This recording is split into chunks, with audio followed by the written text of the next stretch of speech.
Dr. Tathagata Satpathy.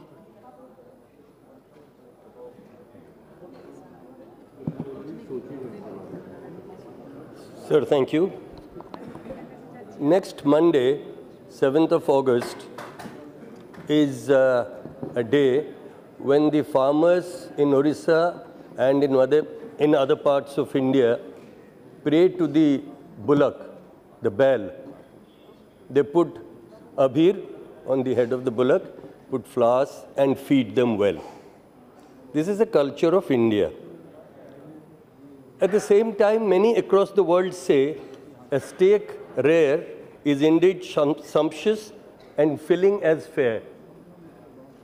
I will come to this later and talk about what our Honorable MOS for Home, Shri Kiren Rijiju, had talked about food habits and how people should not infringe on other people's food habits because this is a vast country.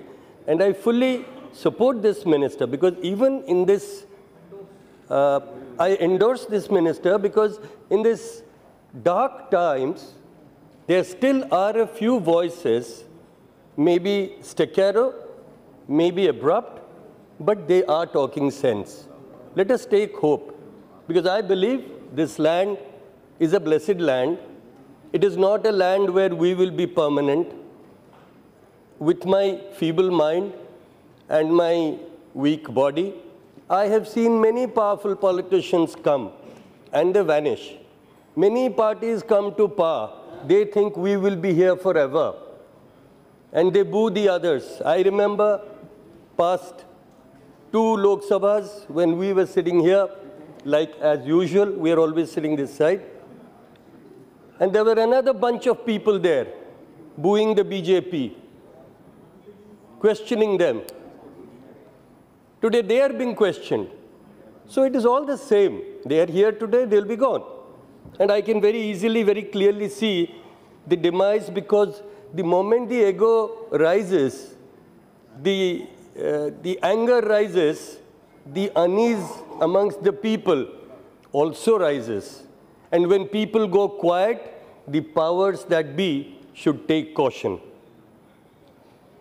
On a different note, when some people went to meet a BJP operative, I'm sorry to take the name of your party, around midday, the domestic help outside the door said, "Saab lynch pe gaye hain." And the people who had gone there, you know, all of us people, we are idiots, commoners. We thought, "Saab lunch pe gaye hain." So they waited. But it took a long time. We have heard this government shirk its responsibilities and always dump the initiative on the state governments. But let us be very clear, law and order is definitely a state subject. It is not a subject of the federal government. Like Paswanji said very clearly, we do not wish that you should put your central forces and force a state government to take a certain action. But overriding everything is the mindset that the union government propagates. And you, at the helm of affairs of this country, what image are you creating of India today? The image is not of you traveling with different jackets every day. The image is of what is happening at this country, the evil deeds that are being fostered at the cost of the very fabric of this society.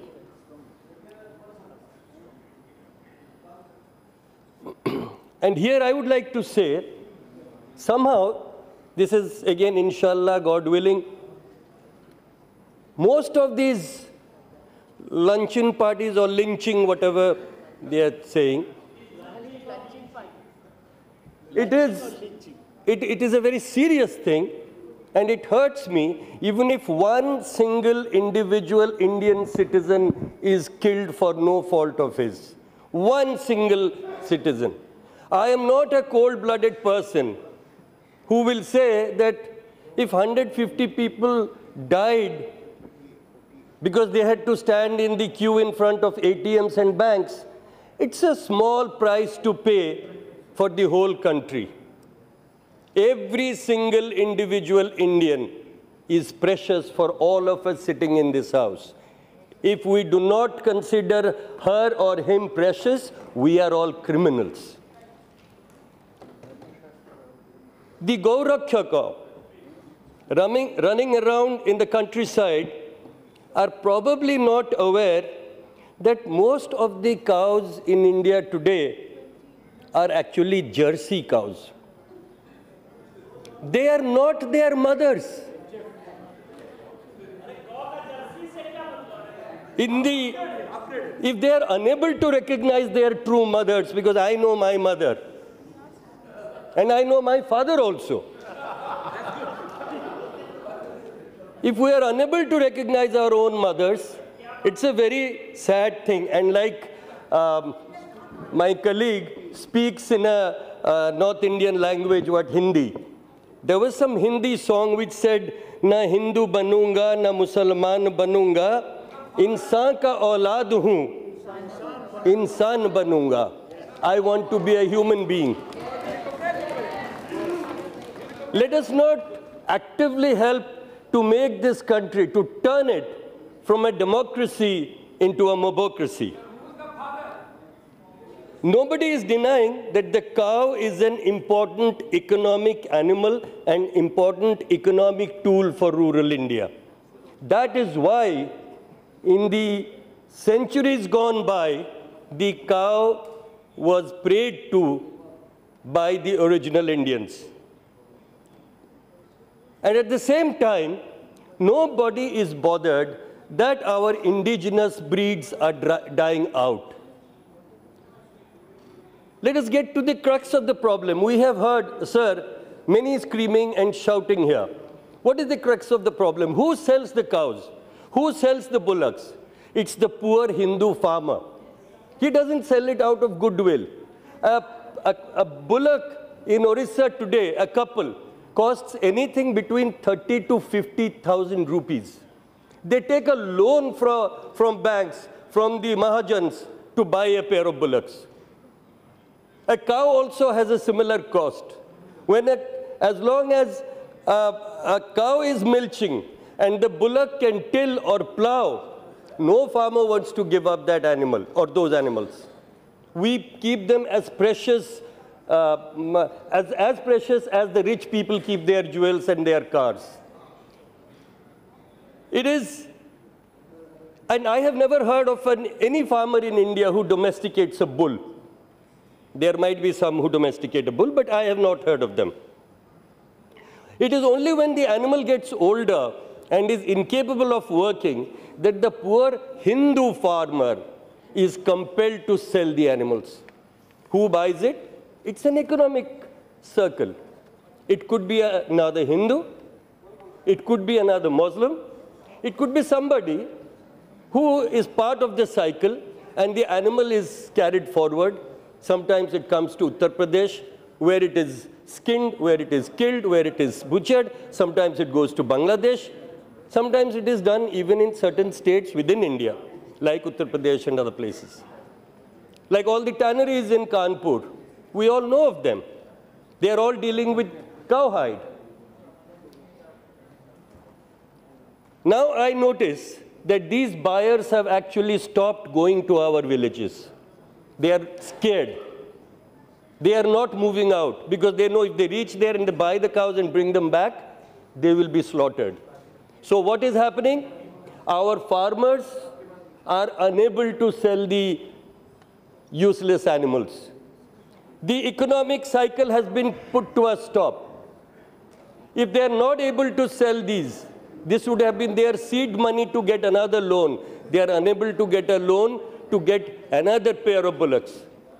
So you have actually damaged the rural economy. And you have stopped a cycle. So what has happened is that by this lynching process, you have started a movement where you will eventually kill the farmer, the Hindu farmer.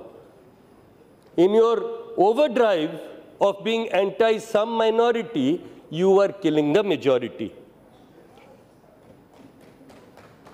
If a farmer keeps an animal which is useless, that animal eats dana, feed of minimum 100 rupees a day. And I've talked to my farmers.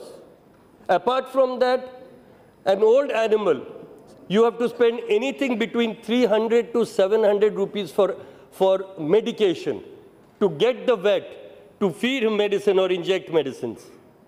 So it's anything between 3,000 to 3,500 rupees per animal, per month for this poor farmer. So do you expect a farmer can hold on to this kind of an economic burden? We are not talking of that. Nobody I heard discussed about that, about the poor Hindu farmer who's toiling, who's working hard to survive. You talk about keeping tanks in an university. Like some young lady said, why don't you keep a tractor in front of the Gandhi statue here and get some bullocks and tie it here? Let each of us MPs take care of 2 pairs of old bullocks. Do that. Let us see. I have been telling people in my village, in my constituency villages, that when this kind of a situation arises, go to the BJP activist in your village and say that now you take care of my bullocks. Now you take care of my cows. I'm going to tie it in front of your house. And people are unwilling to build goshalas. They talk. They are talking of some 5 goshalas in this whole country. In this vast, huge subcontinent, 5 goshalas. So, and what's happening to the cows in the goshalas? No, because they are accepting your suggestion. You are accepting his suggestion of keeping bullocks. Please. All of us stand together to reiterate Article 48 of the Constitution, which clearly says, the state shall endeavor to organize agriculture and animal husbandry on modern and scientific lines and shall, in particular, take steps for preserving and improving breeds and prohibiting the slaughter of cows and calves and other milch and draft cattle. But let us acknowledge that our love for the cow is being misconstrued and twisted to unleash terror on unsuspecting Indians. This is an organized attempt at disruption and distraction from real problems that India faces today. That means, sir, the system, the powers that be, want this house to do exactly what we are doing today. They want us to scream and shout and make a fool of ourselves. Where all these school children who come and sit here, I was wondering earlier today, not now, earlier, they must have been wondering that we behave better in our classes than these elderly, gray-haired people behave here. I was ashamed to see that. What example are we setting when this is telecast live throughout the country and people see us? We are screaming. People are leaving their seats. When Saugata Babu was talking, people were leaving their seats and coming close as if they're going to bash him. Is that a Gaurakhyaka here inside this house? What is happening? I will give 1 or 2 examples and, sir, I will wind up. Sir, I am not, I repeat, not going to talk about the cold-blooded murder of a CBI judge hearing the Gujarat massacres. I am not going to talk about 300% increase in assets of certain bigwigs who have who are going to contest to the Rajya Sabha. I'm not going to talk such things. Those will be again diversionary tactics on my part, which I don't want to get into. All that I want to get into before I wind up my speech is the statistics released by the National Crime Records Bureau, NCRB. In its annual report, Crime in India reveals that in 2015, the number of agrarian riots, sir, you know better. Your farmers are running naked here, dying of hunger here, nobody to offer them a glass of water. The number of agrarian riots has increased by a massive 327%. The number of cases of agrarian rioting increased from 628 to 2,683 in 1 year. I have a feeling this year's report will show an even sharper rise. These are official numbers. These aren't little sparks, but signs of a towering crisis. A crisis that all of us are trying to avert. But some are sincere, and some are trying to avert for political gains. I will end up with what the Honorable MOS has spoken about food habits. MOS home, Shri Kiren Rijuji, who is a very popular man, and everybody likes him here because of his behavior and because of his humility.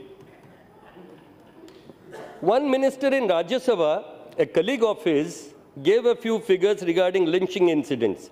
He said that in 2012, 26 people were killed in 16 incidents, and in 2013, 18 people were killed in 14 incidents.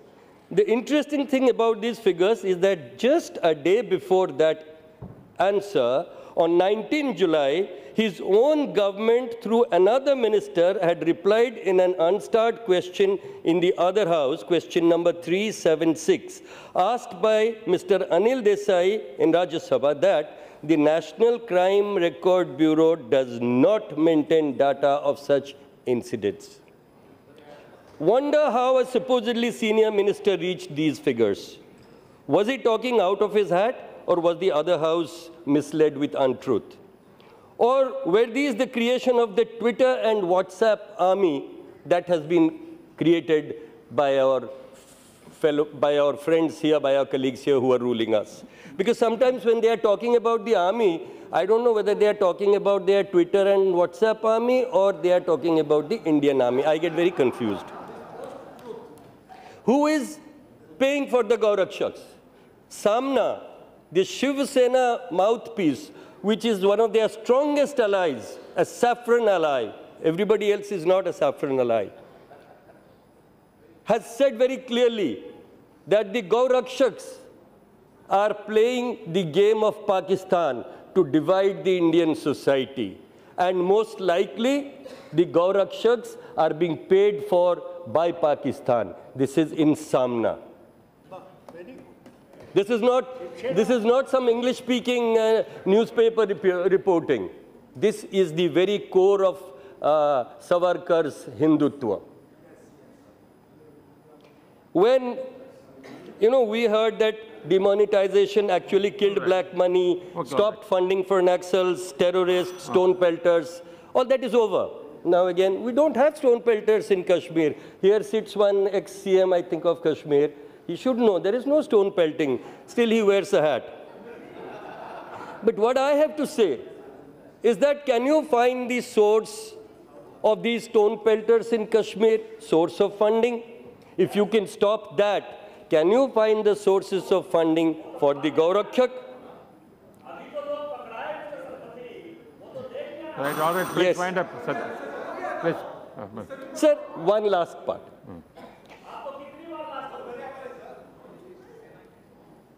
Sir,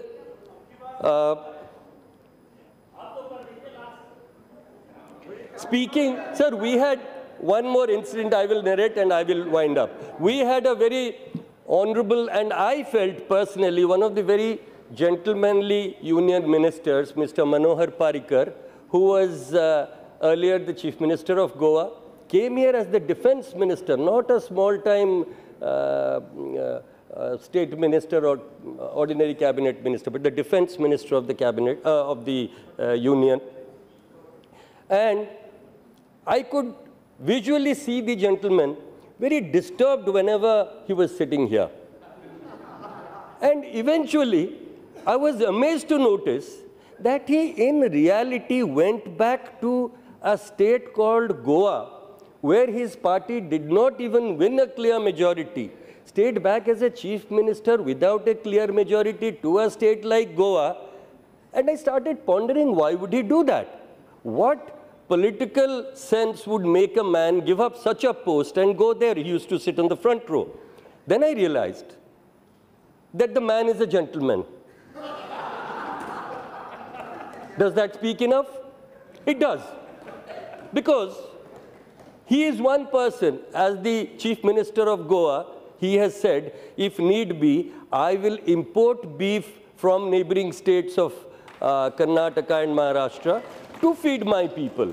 Feeding his people, his subjects, is the most important aspect of any ruler, any king, any democratically ruled ruler.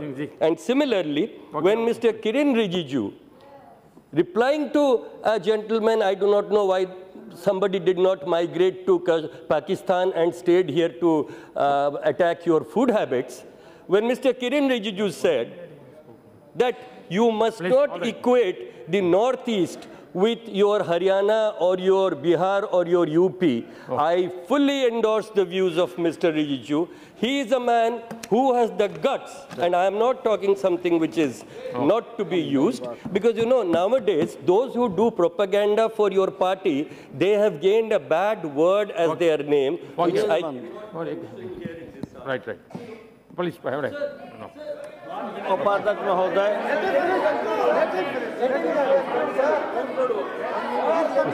Wind up, you said last. One minute. आपको time मिले, नेताजी आपको time मिलेगा। नेताजी आपको कौन बंद कर सकता है? हम तो बहुत छोटे हैं। I am speaking Hindi for you, Satpathy, please wind up, please. Already we have. So I support Kirenji that he has the guts, and he is not somebody who is into propaganda and who can be labeled that. He is somebody who has stood up for his food habits. Sir, everybody has the right to privacy.